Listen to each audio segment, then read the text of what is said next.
अस्सलाम वालेकुम, welcome to smart work zone. आज हम जो है MTH 401 के असाइनमेंट नंबर 2 का सलूशन लेके आए हैं।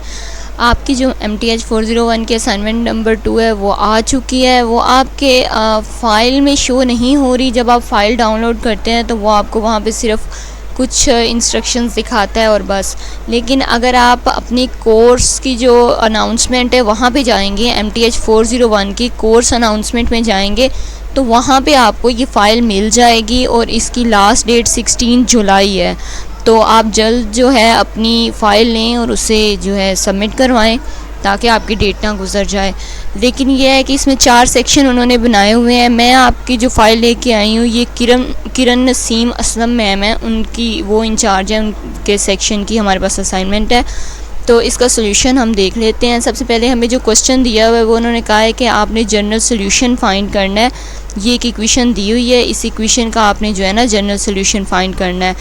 तो जनरल सोल्यूशन फाइंड करना है किसके ज़रिए, उन्होंने हमें मेथड बता दिया है। कहते हैं कि आपने वेरिएशन ऑफ पैरामीटर्स के ज़रिए जो है ना इसको सॉल्व करना है। ठीक है, इस इक्वेशन को हमने सॉल्व करना है।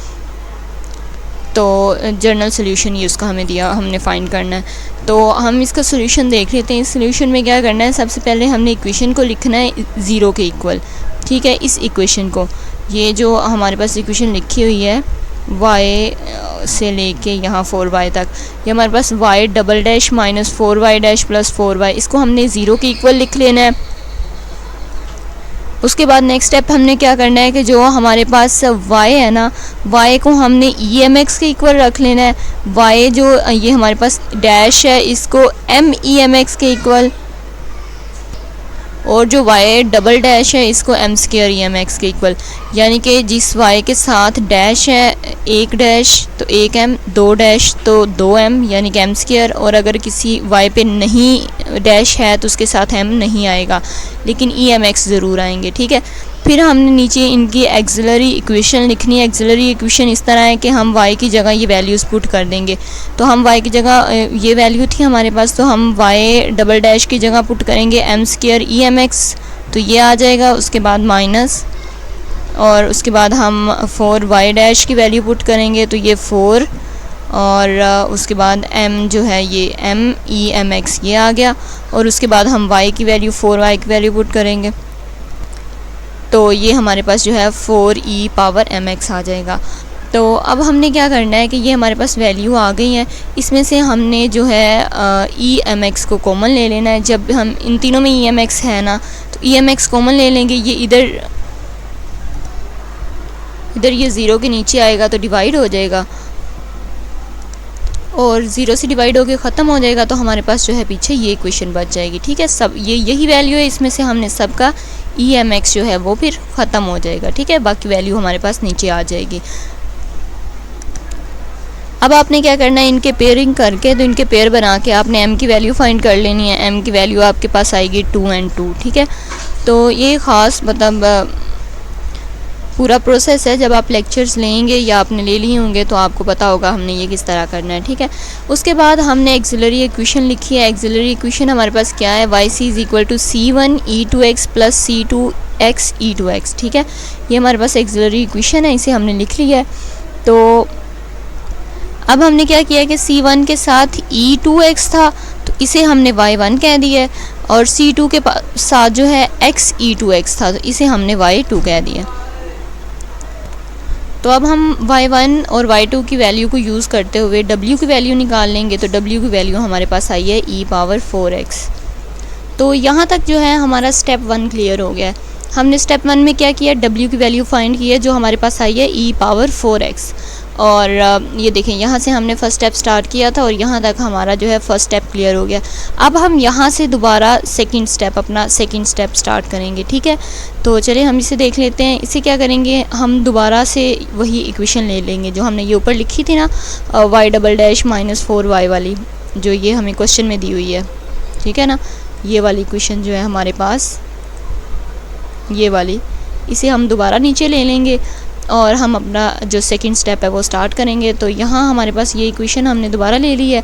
तो इस इक्वेशन को अब हम क्या करेंगे कि अब हमने जो है y की जगह 4 की जगह जो y के साथ हमने qx पुट कर देना है, और y डैश के साथ हमने px पुट कर देना है, ठीक है। y डबल डैश जो है वो पहले ही खाली था, उसके साथ हमने पुट नहीं करना कुछ भी।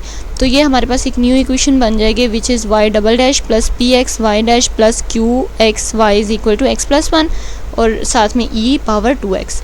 तो ये आपके पास बन गई। इसके बाद आपने फंक्शन लिख लेना है, ये आपके पास f(x) की फॉर्म में फंक्शन दिया हुआ है, तो ये फंक्शन लिख लिया है। इसके बाद हमने क्या करना है कि हमने w1 और w2 फाइंड करना है। जैसे बिल्कुल ऊपर हमने w फाइंड किया था ना, यहाँ पे ये हमने w फाइंड किया था ना, इसी प्रोसेस से हमने यहाँ पे w1 और w2 फाइंड कर लेना है, ठीक है। तो यहाँ पे क्योंकि यहाँ हमारे पास y1 और y2 की वैल्यूज़ चेंज थी, w1 और w2 के लिए चेंज होंगी, तो w1 का आंसर जो है हमारे पास वो ये आ जाएगा minus x plus 1 x e power 4x, और w2 का आंसर जो है वो हमारे पास ये वाली वैल्यू आ जाएगी x plus 1 x e power 4x। तो इसके बाद हमने क्या करना है कि हमने नीचे आना है, हमने u1 और u1 डैश और u2 डैश फाइंड करने हैं। तो u1 डैश के लिए हमने क्या करना है, हमने ऊपर w1 की वैल्यू लिखनी है और उसे w की वैल्यू से डिवाइड कर देना है। तो w1 की वैल्यू ये है हमारे पास माइनस x प्लस 1 वाली, तो ये हम यहाँ ऊपर लिख देंगे और उसके बाद नीचे w की वैल्यू, तो w की वैल्यू हमने ये स्टेप 1 में फाइंड की थी e पावर 4x, तो इसे हम यहाँ लिख देंगे। ये 4 है, ये मैंने गलती से शायद u लिख दी है, तो ठीक है, ये मैंने करेक्शन कर दिया, ये e पावर 4x है क्योंकि हमारे पास w की वैल्यू जो थी वो e पावर 4x थी। तो हमने इसे लिख लिया। इसको भी हम सॉल्व करेंगे तो हमारे पास जो है u1 डैश की वैल्यू आ जाएगी x स्क्वायर माइनस x।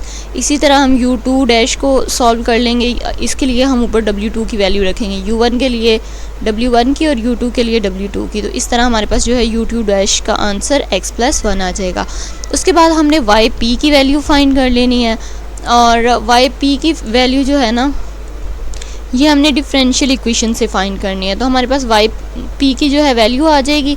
तो फिर हमने क्या करना है कि y is equal to y c minus y p होता है, तो हमने वाई सी की वैल्यू लिखनी है। वाई सी की वैल्यू हमने ऊपर देखी थी c1 e power 2x plus c2 e x e power 2x, ठीक है। उसके बाद हमने yp की वैल्यू लिख देनी है। तो yp की वैल्यू जो है हमारे पास यहाँ आ गई है, ये वाली। तो हमने जो है ये हमारे पास Y C plus Y P वाला जो है हमारे पास आंसर आ जाएगा। तो ये हमारी इक्वेशन का जनरल सोल्यूशन आ गया। उसने हमें जनरल सोल्यूशन पूछा था। जनरल सोल्यूशन क्या होता है कि जब भी हमें कोई उस तरह का क्वेश्चन सॉल्व करना हो तो हम वैल्यूज़ सिर्फ हमें c1 e की और x की वैल्यूज़ दी हों तो हम यहाँ पुट करें और हमारा आंसर आ जाए। तो उन्होंने कहा था कि आपने जो है उसका जर्नल सोल्यूशन फाइंड करना है, ठीक है। तो हमने ये देखे जर्नल फॉर्म में इसका जो है सोल्यूशन फाइंड कर लिया है। वो हमारे पास जो है वो आया है y इज़ इक्वल टू, इसे अगर आप इस तरह लें तो ये आपके पास आएगा y इज़ इक्वल टू, और ये आगे फॉर्म आ जाएगी। ये आप ना भी लिखे तो आपका जो आंसर है वो इतना होगा, y is equal to c1 e power 2x plus, और ये सारा। तो ये आपके पास जो है जर्नल सोल्यूशन आ गया आपके फॉर्म का। वैसे आपने ये लिख लेना है, ये शो कर रहा है कि हमने yc और yp को प्लस किया है। तो आई होप आपको समझ आ गई होगी असाइनमेंट, आप भी अपनी कवर कर लें। और अगर आपको अच्छा लगा है तो सब्सक्राइब कर दीजिएगा चैनल। अभी तक के लिए अल्लाह हाफिज़।